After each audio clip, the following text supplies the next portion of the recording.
जय यीशु सभी मेरे प्रिय भाई बहनों को। मैं तुम्हारा भाई हरीश पवार इस चैनल पर आपका स्वागत है।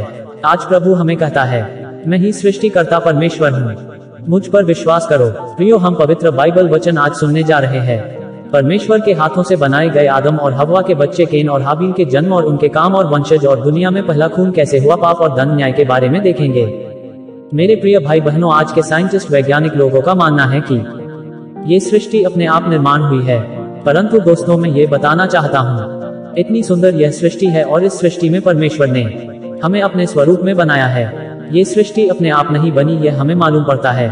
परमेश्वर का काम मनुष्य के विचार से परे है। इसीलिए प्रियो, उस सृष्टिकर्ता परमेश्वर को इस वचन के जरिए से समझते और जानते हैं। आइए शुरू करते हैं। ये वचन पवित्र बाइबल में से उत्पत्ति 4 अध्याय उसके 1 वचन से लेकर 26 वचन तक देखेंगे। प्रभु आपको आशीष दे।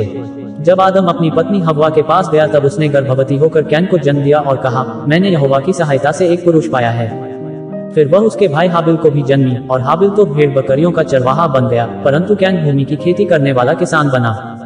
कुछ दिनों के पश्चात कैन यहोवा के पास भूमि की उपज में से कुछ भेंट ले आया, और हाबिल भी अपनी भेड़ बकरियों के कई एक पहिलौठे बच्चे भेंट चढ़ाने ले आया और उनकी चर्बी भेंट चढ़ाई। तब यहोवा ने हाबिल और उसकी भेंट को तो ग्रहण किया, परंतु कैन और उसकी भेंट को उसने ग्रहण न किया। तब कैन अति क्रोधित हुआ और उसके मुंह पर उदासी छा गई। तब यहोवा ने कैन से कहा, तू क्यों क्रोधित हुआ और तेरे मुंह पर उदासी क्यों छा गई है? यदि तू भला करे तो क्या तेरी भेंट ग्रहण न की जाएगी?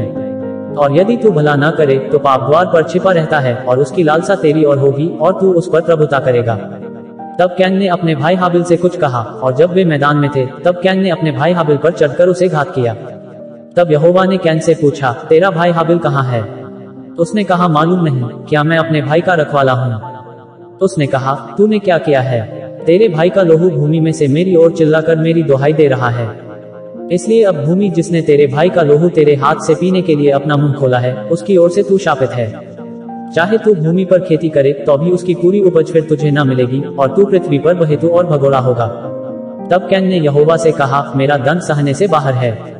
देख, तूने आज के दिन मुझे भूमि पर से निकाला है, और मैं तेरी दृष्टि की आड़ में रहूंगा और पृथ्वी पर बहेतू और भगोड़ा रहूंगा, और जो कोई मुझे पाएगा मुझे घात करेगा। इस कारण यहोवा ने उससे कहा, जो कोई कैन को घात करेगा उससे 7 गुना पलटा लिया जाएगा। और यहोवा ने कैन के लिए एक चिन्ह ठहराया, ऐसा न हो कि कोई उसे पाकर मार डाले। तब कैन यहोवा के सम्मुख से निकल गया और नोद नाम देश में, जो अदन के पूर्व की ओर है, रहने लगा। जब कैन अपनी पत्नी के पास गया, जब वह गर्भवती हुई और हनोक को जन्मी, फिर कैन ने एक नगर बसाया और उस नगर का नाम अपने पुत्र के नाम पर हनोक रखा।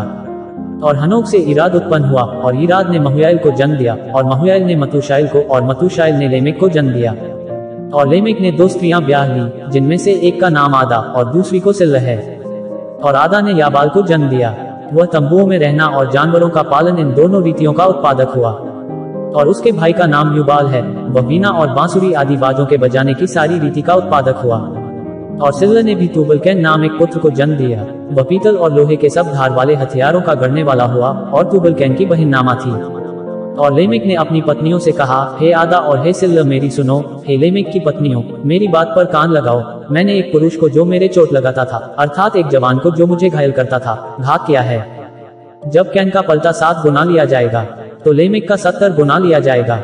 और आदम अपनी पत्नी के पास फिर गया, और उसने एक पुत्र को जन्म दिया, और उसका नाम ये कह के शेत रखा कि परमेश्वर ने मेरे लिए हाबिल की संति, जिसको कैन ने घात किया, एक और वंश ठहरा दिया है। और शेत के भी एक पुत्र उत्पन्न हुआ, और उसने उसका नाम एनोश रखा। उसी समय से लोग यहोवा से प्रार्थना करने लगे। तो मेरे प्रिय भाई बहनों, इस प्रकार से मनुष्य परमेश्वर की आज्ञा तोड़ दिए और मनुष्य पापी हो गए। दुनिया का पहला खून हुआ, इसलिए परमेश्वर ऐसा न्याय किया। इस प्रकार परमेश्वर गवाह देता है, इस दुनिया के लोग भ्रमित ना करें। इसलिए इस सृष्टिकर्ता परमेश्वर इस संसार के लिए पवित्र बाइबल लिखवाया है। प्रभु आपको आशीष दे, आमीन। मेरे प्रिय, ऐसे ही वचन सुनने के लिए इस चैनल को सब्सक्राइब करो, और सब भाई बहनों, सभी परिवार और दोस्तों में ये प्रभु का वचन जरूर शेयर करो। और उत्पत्ति का 5वां अध्याय सुनने के लिए वीडियो के स्क्रीन पर दिए गए वीडियो पर क्लिक करो। आज प्रभु हमें कहता है, मैं ही सृष्टिकर्ता और न्याय करने वाला परमेश्वर हूँ। इस वचन के द्वारा प्रभु आपको आशीष दे। जय यीशु मेरे प्रिय भाई बहनों।